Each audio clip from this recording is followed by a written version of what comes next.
ma wax yéen a fu ma jëm yéen a ñi ma bëgg ñan la ni ma mel yéen a ko waral daal ci Sénégal dëkku Gaynde Njaay mooy sunu gaal junne bësin dëggal ma bësin bëgg naa leen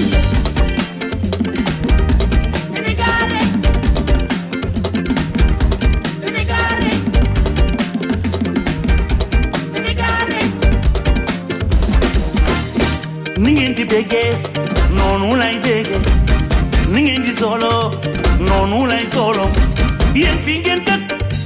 foofu laa dëkkee bëgg naa leen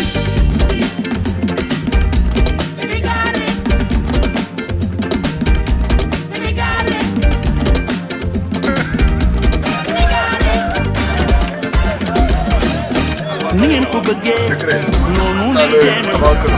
fa ngeen may seen tuuma foofu lay jubal di ko jubant bëgg naa leen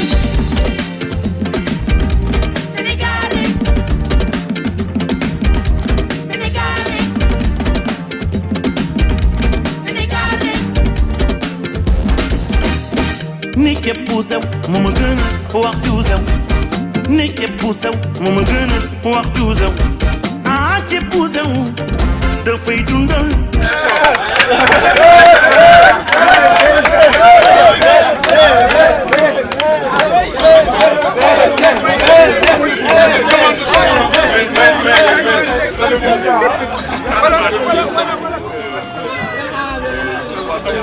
Le secret, tout à l'heure, avant que le match démarre, vraiment et moi, nous discutions. C'est parce qu'on a dit que vraiment, il y a des visages aujourd'hui. Parce que ça fait assez longtemps qu'on n'a pas eu à faire de démarration. Il y a certaines difficultés, mais on va s'employer quand même à essayer de voir la musique. Vraiment, c'est une chose dont on a discuté tout à l'heure avec Suleiman. C'est une bonne chose aussi de la famille de s'intégrer davantage, de partager les mêmes valeurs, n'est-ce pas? Vraiment, c'est une chose dont on a discuté tout à l'heure avec Suleiman.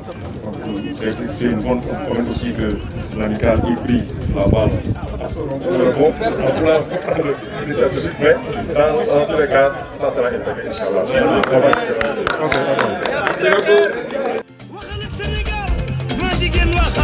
yéen lay delloo njukkal Sénégal lay delloo njukkal yéen lay delloo njukkal Sénégal lay delloo njukkal lu ma wax yéen a fu ma jëm yéen a ñi ma bëgg ñan la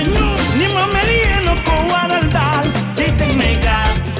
ak dëkku Gaynde Njaay du mooy sunu gaal